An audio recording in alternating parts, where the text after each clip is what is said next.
আমরা পরের ক্লাসে চলে আসলাম। এই ক্লাসটি সেকেন্ড সেমিস্টার অনার্স তোমাদের জন্য। আমরা যে বিষয়টি নিয়ে আলোচনা করছিলাম বিগত কয়েকটি ক্লাস ধরে, সেটা হচ্ছে বিশ্রুত চরিত। তো বিগত যে ক্লাসটা আমরা দেখলাম, সেখানে আমরা দেখেছি যে বসুরক্ষিত প্রাজ্ঞমন্ত্রী বিদর্ভ নগরীর, তিনি অনন্ত বর্মাকে কিছু উপদেশ দেন। উপদেশ কি? যে না, নৃত্য, গীত, বাদ্য, চারুকলা, কাব্য ইত্যাদি সমস্ত বিদ্যাই ভালো, আপনি তাতে দক্ষ, সন্দেহ নেই, এবং সেই বিদ্যা আপনাকে অন্যান্য রাজাদের থেকে বিশিষ্ট করেছে, সেটাও কোনো সন্দেহ নেই। কিন্তু আপনার যে কুলবিদ্যা, রাজকুলের যে প্রধান বিদ্যা, সেটা হচ্ছে দণ্ডনীতি, অর্থশাস্ত্র, রাজতন্ত্রের রাজনীতি, এইগুলোতে আপনাকে দক্ষ হতে হবে। আপনি এইগুলোতে বিশেষভাবে অভিজ্ঞ নন। সুতরাং আপনার প্রয়োজন এই বিষয়গুলির উপর নিজের আধিপত্য বাড়ানো, নিজের দক্ষতা বৃদ্ধি করা। এতে একদিকে যেমন আপনার শাসন নিষ্কণ্টক হবে, নিরঙ্কুশ হবে, দৃঢ় হবে, অন্যদিকে প্রজাদেরও মঙ্গল হবে।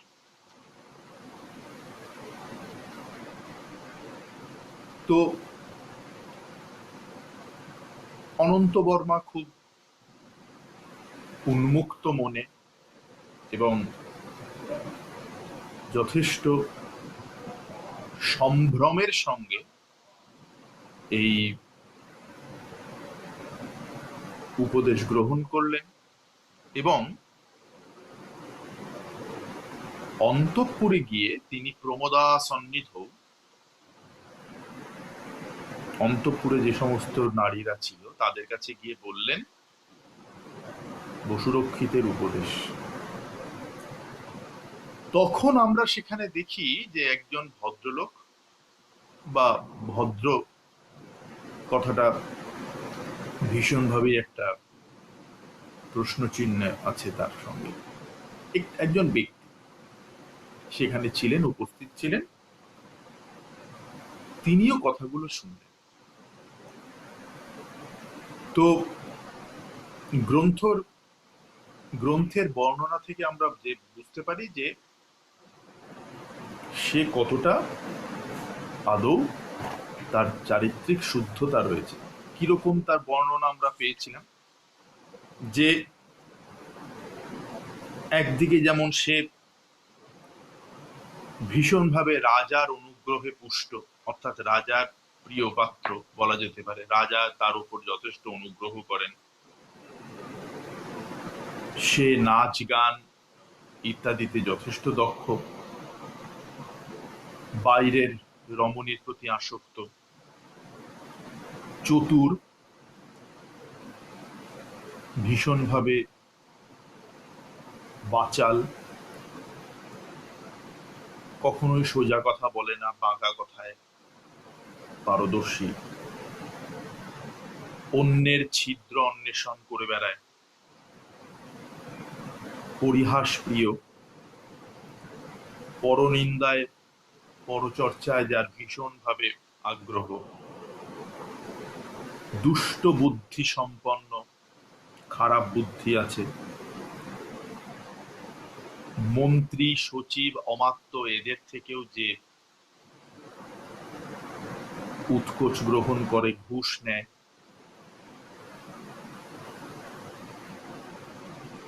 আচ্ছা, সমস্ত রকম খারাপ কাজে যে কর্ণধার, অত্যন্ত কামুক প্রকৃতির, ছোটবেলার থেকেই যে রাজার সেবা করছে, এইরকম একজন ব্যক্তি যার নাম হচ্ছে বিহারদত্ত। সে কি করলো? সে হালকা হেসে স্মিতং কৃত্বা, মনে আছে না, স্মিত পূর্বং, হালকা হেসে সে বলল যে দেব, ওহে মহারাজ, আপনি একটা জিনিস ভুল করছেন, ভুলে যাচ্ছেন আপনি যে দৈবানুগ্রহেণ যদি কশ্চিৎ ভাজনং ভবতি, দৈবের অনুগ্রহে যে যদি কেউ হঠাৎ করে অনুগ্রহ লাভ করে, প্রভূত ধনসম্পদ পায়, রাজত্ব পায়, সম্পত্তি পায়, ক্ষমতা পায়, তাহলে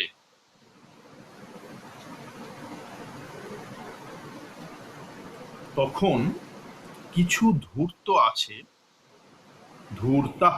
ধূর্ত আছে যারা সহসা উদয় হয় অকস্মাৎ, এবং উচ্চাবচয় উপপ্রলোভনে, নানা রকম ভাবে প্রলোভন দেখিয়ে, নানা রকম ভাবে লোভ দেখিয়ে কি করে, তখন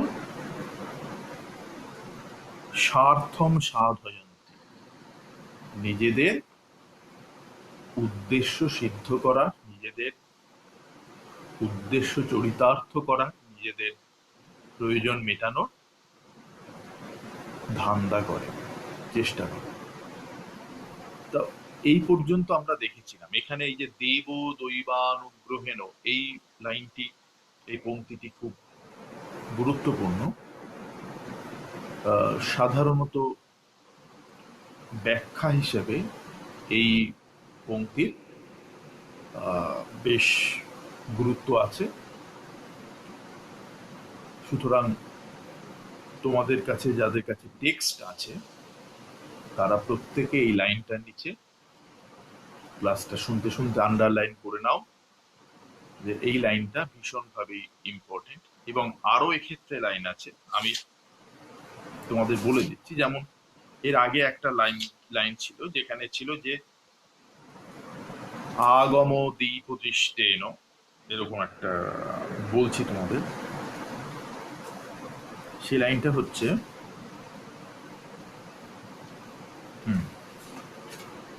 ওই বসুরক্ষিতের উক্তিতে একটা লাইন আছে যে আগম দীপ দৃষ্টেন খলু অধ্বনা সুখেন বর্ততে লোক যাত্রা, দিব্যং হি চক্ষুর্ভূত ভবৎ ভবিষ্যৎসু ব্যবহৃত বিপ্রকৃষ্টাদিষু চ বিষয়েষু শাস্ত্রং নাম অপ্রতিহত বৃত্তি। আচ্ছা, এতটা দরকার নেই। ওই আগম দীপ দৃষ্টেন খলু অধ্বনা সুখেন বর্ততে লোকযাত্রা, এই যে লাইনটা, এইটা ব্যাখ্যার জন্য গুরুত্বপূর্ণ। আবার ধরো আরেকটা লাইন ওখানে আছে,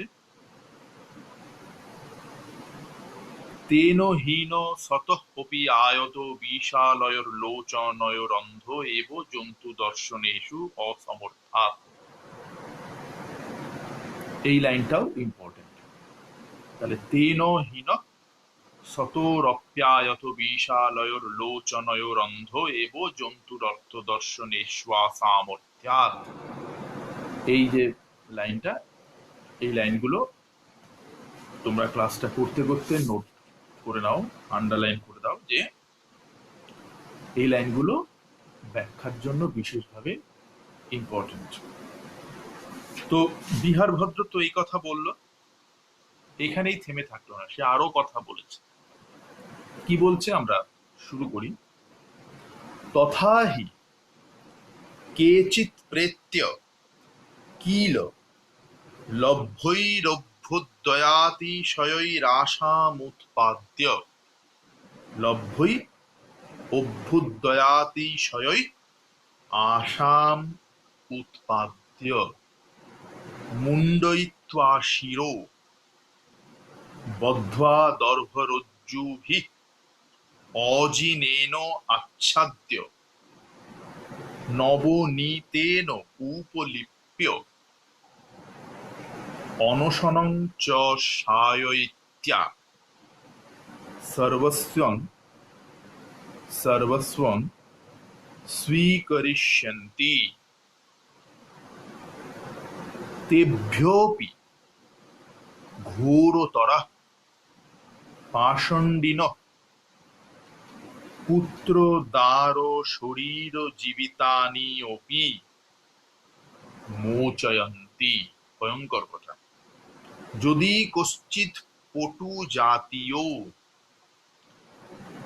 নাস্যৈ মৃগ তৃষ্ণিকাयै হস্তগতং ত্যক্তুমিচ্ছেৎ তমন্যে পরিবারিয়াহু একামপি কাকিনীং কার্ষাপণলক্ষমাপাদয়েম শস্ত্রাদৃতে সর্বশত্রুন ঘাতয়েম একশরীরিণমপি মর্ত্যং একশরীরিণমপি মর্ত্যং চক্রবর্তিনীং বিদধীমহি यदि अस्मद् उद्दिष्टेन मार्गेण आचर्यते इति।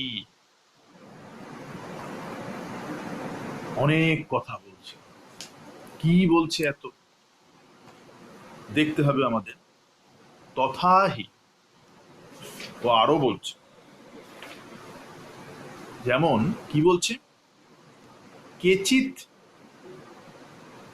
কিছু লোক আছে, কিছু এমন ব্যক্তি আছে যারা কি করে, এসব বিহার ভদ্র বলছে কিন্তু, জন্মান্তরে প্রেত্য অর্থাৎ জন্মান্তরে পরের জন্মে অন্য জন্মে কিল নিশ্চিত রূপে লভ্যই কিছু একটা পাবে, লাভ করবে, অভ্যুদয়াতিশয়ে কি লাভ করবে, উন্নতি। জন্মান্তরে তুমি নিশ্চিতভাবেই উন্নতি লাভ করবে, প্রভূত উন্নতি হবে। এই আশাম উৎপাদ্য, এই আশা দেখিয়ে, এই আশা দেখিয়ে, এই আশা জাগিয়ে কি করে, মুণ্ডয়িত্বা মুন্ডন করে, মাথা মুড়িয়ে দেয়, শিরঃ মাথা। এই কথা বলে যে জন্মান্তরে তুমি আরো অনেক উন্নতি লাভ করবে, এই কথা বলে মাথা মুড়িয়ে দেয়, শিরঃ মুণ্ডয়িত্বা। তারপর কি করে, দর্ভ রজ্জুভি, দর্ভ মানে ঘাস, কুশ গাছ। এখন দর্ভ রজ্জুভি মানে কুশের দড়িতে, রজ্জু মানে দড়ি।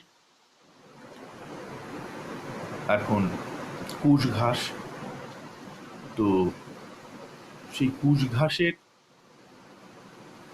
দ্বারা নির্মিত দড়ি, সেই দড়ির দ্বারা এবং মৃগ চর্ম দ্বারা অজিনেন, অজিন মানে মৃগ চর্ম, অজিনেন দ্বারা আচ্ছাদ্য আবৃত করে, এবং কি করে, নবনীতেন, নবনীত মানে মাখন, নবনীতেন মাখন দিয়ে উপলিপ্য লেপন করে, কি উপলিপ্য লেপন করে, এবং শুধু তাই না, আর কি করে, অনশনম, ন অশনম, অনশনম, অভুক্ত হয়ে, কিছু না খেয়ে, সায়য়িত্বা, তাদের বলে যে অধিক ফলপ্রাপ্তি হবে পরজন্মে। এই বলে তারা কি করে সাধারণ লোককে মস্তক মুন্ডনের বিধান দেয়, মাথা মুড়াতে হবে বিধান দিয়ে, কি করে, কুশের দড়িতে বন্ধন করে, কুশ গাছের দড়ি দিয়ে, কুশ ঘাসের দড়ি দিয়ে সে বন্ধন করে, বন্ধন করে কি করে, মৃগ চর্মের আচ্ছাদন করিয়ে, তার জামা কাপড় এমনি সব যদি দামি জামা কাপড় থাকে সে সমস্ত খুলে নিয়ে মৃগ চর্মের আচ্ছাদন করিয়ে সর্বাঙ্গ মাখনের দ্বারা লেপন করে অনশনে শায়িত থাকতে বাধ্য করে। কিচ্ছু খাবে না, উপোস করবে, অমুক করবে, তমুক করবে, এরকম নানা রকম ভাবে তাদের বিধান দেয়।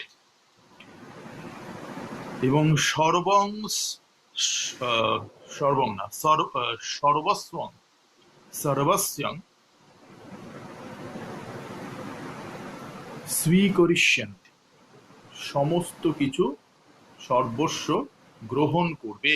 এই বলে তারা এই সুযোগ বুঝে তারা কি করবে, সর্বস্ব গ্রহণ করে নেবে। এখানে গ্রহণ মানে হরণ করে নেবে, সর্বস্ব তারা হরণ করবে। আচ্ছা, আর কি করবে, ঘোরতরা, আর যারা এর থেকেও পাষণ্ডী, পাষণ্ডী নয়, এর থেকেও যারা, যারা কিছু লোক আছে যারা এরকম ভাবে বলে মস্তক মুন্ডনের বিধান দিয়ে কুশ গাছের দড়িতে এরকম বেঁধে মৃগচর্মের আচ্ছাদন পরিয়ে কিছু না খাইয়ে শুইয়ে রেখে দেবে, এবং সুযোগ বুঝে সমস্ত ধন সম্পদ বৈভব অপহরণ করবে। কিছু আছে এইরকম, এটা হচ্ছে একটা ক্যাটাগরি, সর্বস্বং স্বীকরিষ্যন্তি, সমস্ত কিছুই গ্রহণ করবে, হরণ করবে, এটা হচ্ছে একটা ক্যাটাগরি। আরো ক্যাটাগরির কথা বলছেন, কি বলছে, ঘোরতরা পাষণ্ডিন, এর থেকেও যারা দুরাচারী, এর থেকেও যারা পাষণ্ড, এর থেকেও যারা খারাপ, তারা কি করবে, পুত্র দ্বার ও শরীর ও জীবিতানি, পুত্র দ্বার মানে পত্নী, স্ত্রী, শরীর এবং জীবিতানি জীবন, মোচয়ন্তী, এই সব কিছুই ত্যাগ করতে বাধ্য করবে। বলবে তুমি পুত্র ত্যাগ করো, স্ত্রী ত্যাগ করো, শরীর ত্যাগ করো, জীবন ত্যাগ করো, এই সব কিছুই বিসর্জন দিতে, ত্যাগ করতে বাধ্য করবে। এবং পটু জাতীয়, আচ্ছা এই হলো এইরকম করবে। তাহলে এইটা হচ্ছে আরেকটা ক্যাটাগরি বললো, যারা ওর থেকেও ভয়ঙ্কর। কিন্তু যদি এমন কিছু লোক থাকে যারা চালাক, যারা ওদের ওইসব কথায় ভুলবে না, তাই এবার তাদের ক্যাটাগরির কথা বলছি। 3 নম্বর ক্যাটাগরি কি বলছে, পটু জাতীয়, যারা একটু চালাক ব্যক্তি, তারা মৃগ তৃষ্ণিকায়, মৃগ তৃষ্ণিকা মানে মরিচিকা, যে দূরে মনে হচ্ছে যেন জল আছে, জল চিকচিক করছে, সেইতে পথিক এগিয়ে যাচ্ছে, যত এগিয়ে যাচ্ছে ততই দূরে সরে যাচ্ছে, গিয়ে দেখছে কোথায় জল, এ তো কিছুই নেই। এই যে জলের ভ্রম, একেই বলা হয় মরিচিকা, মৃগ তৃষ্ণিকা। তাহলে এই যে পটু জাতীয় আছে যারা, যারা চালাক চতুর, তারা কি বলবে, যে এইসব মরিচিকায় আমরা ভুলবো না, ওই কবে করলে কি হবে ওই সব তো দূরে দেখাচ্ছে, তুমি সামনে কি আমাকে কিছু দিতে পারছো চট জলদি, তা তো পারছো না, সুতরাং তোমাদের কথা আমরা ভুলবো না। এরকম চতুর ব্যক্তিও থাকতে পারে। সেই চতুর ব্যক্তিরা কি করছে, অন্যের হস্তগত হবে না তো তারা, তারা কি করছে,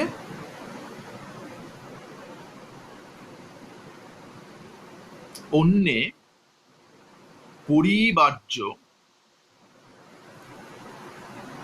আচ্ছা তখন তারা কি করে, সেখানে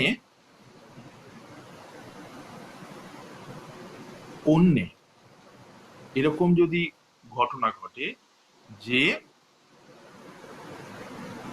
চতুর ব্যক্তিরা, পটু জাতীয় চতুরেরা, চালাকেরা মৃগ তৃষ্ণিকায়, এরকম মৃগ তৃষ্ণিকায় মোটেই ভুলবে না, মোটেই তারা নিজেদের সর্বস্ব দান করবে না, তাদের অন্য দুরাচারীরা কি করে, তারা বলে যে কাকিনিম, অর্থাৎ 20 মুদ্রা, যে বলছে যে 20 টাকা আমাকে দাও, আমি সেখান থেকে এক শরীরীণম, আচ্ছা, না, কোন উপরের লাইনে চলে গেছি, কার্ষাপন, 1 কাহন বা 16 পণ করে দিতে পারি। অর্থাৎ আমি 1 কুড়ি থেকে লক্ষ মুদ্রা তৈরি করতে পারি, তুমি আমাকে এই কটা দাও, আমি তোমাকে এতগুলো করে দিব, নানা রকম জিনিস করে দেবো, এইরকম তারা বলে।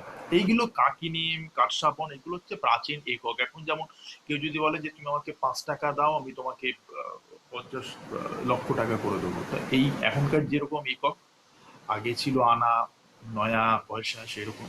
এখন আবার পয়সাও নেই, উঠে গেছে। এগুলোতে যখন যেরকম হয় তখনকার সেরকম একক। তো এরকম ধরো আমাদের বোঝার স্বার্থে আমরা বলবো যে আমাকে 20 টাকা যদি আমাকে দাও, আমি তোমাকে 20 লক্ষ টাকা করে দিতে পারি। এইরকম ভয়ঙ্কর সাংঘাতিক সমস্ত ধাপ্পাবাজি কথাবার্তা। এবং কি পারি, শস্ত্রাদৃতে, অস্ত্র শস্ত্র নেই এমন, এক শরীরই নাম, একটি মাত্র শরীর যুক্ত পুরুষকে, শুধুমাত্র শরীর আছে, আর কোনো অস্ত্র শস্ত্র কিচ্ছু নেই, কোনো সহায় সম্বল কিচ্ছু নেই, এমন লোককে মর্তানাম, মর্ত মানুষদের, মর্ত লোকে, চক্রবর্তী নাম বিদোধীমহি, চক্রবর্তী সম্রাট, রাজ চক্রবর্তী লক্ষণযুক্ত সম্রাট করে দিতে পারি, যদি মার্গেন আচর্য, যদি আমরা যেভাবে বলছি সেভাবে চলো। মানে একদম ধাপ্পাবাজির চূড়াম। তাহলে বিহার ভদ্র কয়েকটা ক্যাটাগরির কথা বলবো, যে অনন্ত বর্মাকে। 1 নম্বর ক্যাটাগরি হচ্ছে, কিছু মানুষ আছে যারা বলবে যে পরজন্মে অনেক উন্নতি লাভ করবে, পরজন্মের লোভ দেখিয়ে তোমাকে বলবে মাথা ন্যাড়া করে দাও, না মাথা ন্যাড়া করো, বহুমূল্য বসন ভূষণ ত্যাগ করো, বিনিময়ে কি করো, হরিণের চামড়া দিয়ে আচ্ছাদন করো, কুশ গাছ দিয়ে বাঁধো, কুশের দড়ি দিয়ে, এইসব বলবে। খাবার দাবার কিচ্ছু খাবে না, অনশন করো। তারপর অত্যন্ত আর কি বলেছে, হ্যাঁ, মাথা মুড়িয়ে দেবে, ও আর হচ্ছে মাখন দিয়ে গা হাত পা লেপাবে। আর কি বলেছে, অভুক্ত হয়ে শয়ন করো, এরকম অবস্থায় শয়ন করো। এই একটা ক্যাটাগরি।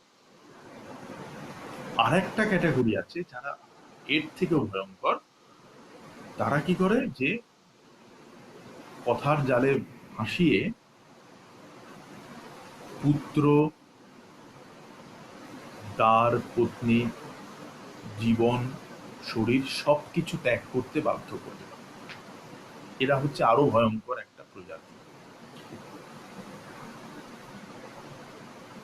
আর কিছু মানুষ আছে যারা এই ধরনের চালাকি ধরতে পেরে যায়।